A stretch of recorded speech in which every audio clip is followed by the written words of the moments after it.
you just heard will automatically activate special receivers to warn of the impending hazard.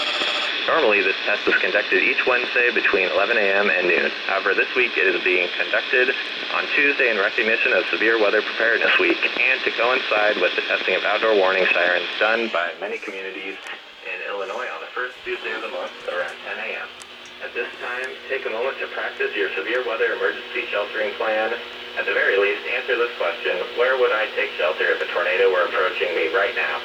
The best shelters are in a basement or in an interior room on the lowest floor of the building away from windows and exterior doors. It is important to have multiple ways to receive hazardous weather information. Having battery backup weather alerts is one of the best ways. Now return to regular weather.